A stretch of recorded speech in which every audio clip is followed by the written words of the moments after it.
Lorsqu'il commença son ministère, Jésus se rendit à la synagogue de Nazareth, où il se leva pour faire la lecture.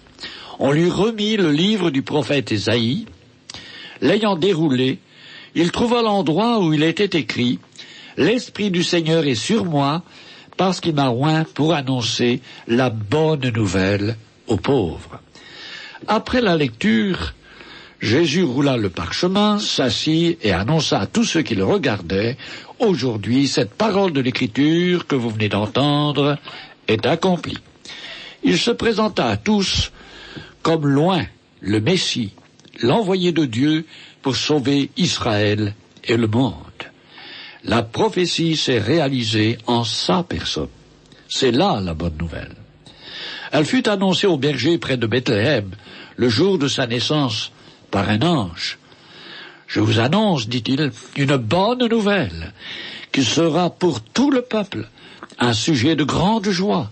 C'est qu'aujourd'hui, dans la ville de David, il vous est né un sauveur, qui est le Christ, le Seigneur. » Chaussé de sandales, vêtu d'une robe blanche sans couture, Jésus-Christ parcourait les routes et les chemins poussiéreux de la Galilée.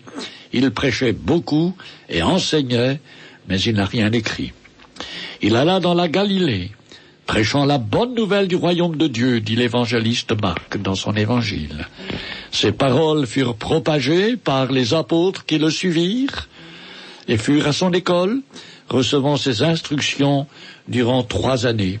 Et la nécessité de fixer par écrit l'essentiel du message du Christ apparut une 40aine d'années après sa mort. Cela donna naissance à l'Évangile, mot venant du grec Evangelon, signifiant bonne nouvelle. C'est le message du salut contenu dans les écrits appelés les évangiles de Matthieu, Marc, Luc et Jean. Le mot évangile, ou bonne nouvelle, est employé 60 fois par l'apôtre Paul dans ses épîtres. Il a dit de l'évangile, c'est une puissance de Dieu pour le salut de quiconque croit. L'évangile fut constamment copié, recopié soigneusement, jusqu'à sa diffusion au moyen de l'imprimerie depuis Gutenberg, soit depuis le XVe siècle. Dès le IIe siècle, le canon du Nouveau Testament, c'est-à-dire l'ensemble des livres reconnus comme authentiques, faisait autorité comme règle de foi.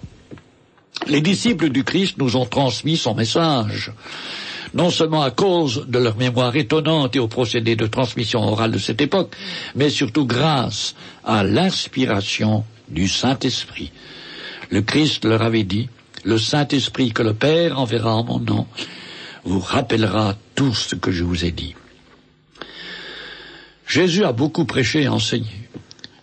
Et dans son message qu'il a dit, quel est son message central, en fin de compte? Quel en est le contenu, le sens? La lecture de l'Évangile nous projette les images de ses actes et de ses paroles illustrées, mais au-delà des images et des mots, il y a une vérité à saisir, une parole porteuse d'un message à découvrir et à comprendre. Certains de ses disciples ne comprenaient pas son langage, estimant sa parole dure à écouter. Jésus, le sachant, leur disait, les paroles que je vous ai dites sont esprit et vie. Esprit et vie. Voilà 2 mots qui placent son message bien au-dessus de toutes les paroles des hommes. Ces paroles sont paroles de vie dans un monde où il y a tant de paroles méchantes, blessantes, paroles de mort. Oui, Jésus-Christ communique une vie nouvelle par ses paroles à ceux qui ont la foi en elle. Elles réconfortent, nourrissent l'âme, l'entraînent dans un monde nouveau, un monde spirituel en contact avec Dieu. Jésus n'a-t-il pas dit « Nul ne vient au Père que par moi » ? Il est le chemin qui mène à Dieu, le seul médiateur entre Dieu et les hommes. Il n'y en a pas d'autre. Venez à moi, et par moi vous irez au Père. Voilà ce qu'il veut nous dire. C'est la bonne nouvelle. Il est venu pour cela, pour ouvrir la route nouvelle et vivante qui conduit au ciel. C'est ce que dit l'auteur de l'Épître aux Hébreux. Nous avons au moyen du sang de Jésus une libre entrée dans le sanctuaire par la route nouvelle et vivante qu'il a inaugurée pour nous au travers du voile, c'est-à-dire de sa chair. Et la grande ligne directrice de son message, qui traverse tout l'évangile et dont il ne faut absolument pas s'écarter, concerne le but de sa venue sur la terre parmi les hommes. Que de fois n'a-t-il pas rappelé ceci? Je suis venu chercher et sauver ce qui était perdu. Je suis venu non pas pour perdre les âmes des hommes, mais pour les sauver. Ou encore il disait, je suis venu appeler les pécheurs à la repentance. L'amour des âmes des hommes perdus a poussé le Christ à répondre au désir de son Père, sauver. Il lui dit, en entrant dans le monde, tu n'as voulu ni sacrifice ni offrande, mais tu m'as formé un corps.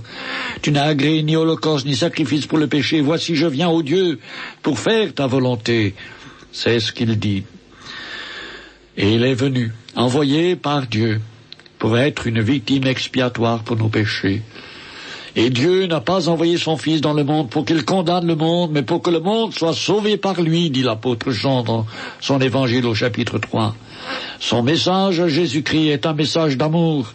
Il appelle avec bonté tous les hommes pécheurs, et il leur dit, venez à moi, vous tous qui êtes fatigués et chargés, je vous donnerai du repos. Son invitation s'adresse à tous, à vous qui nous écoutez aussi, sans distinction de race ou de classe. Il ne refuse ni s'impose.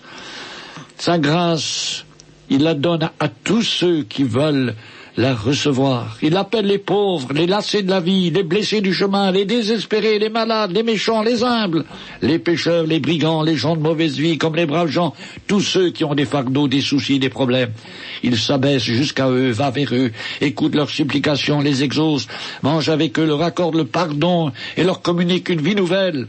Telle était la position de Jésus sur cette terre. Et lorsqu'il vint à la fête des tabernacles à Jérusalem, il adressa d'une voix forte cette invitation. Si quelqu'un a soif, qu'il vienne à moi et qu'il boive, dit-il. Ceux qui croient en moi, des fleuves d'eau vive couleront de son sein, comme dit l'Écriture. Oui, son message répond aux besoins intérieurs de paix, de justice, de joie pure, de plénitude spirituelle. Qu'il vienne à moi, dit-il. Et son message est centré sur sa personne. Et il est celui qui veut vous accueillir maintenant aussi en sa présence, et il vous offre la vie éternelle à vous qui maintenant connaissez qu'il est le sauveur du monde. Celui qui vient à moi, dit Jésus, a la vie éternelle. Ayez confiance en lui, approchez-vous de lui et vous serez sauvés. Cet enregistrement vous a été proposé par Trésor Sonore, votre audiothèque. Écoutez et téléchargez gratuitement des milliers d'enregistrements. www.trésorsonore.com www.trésorsonore.com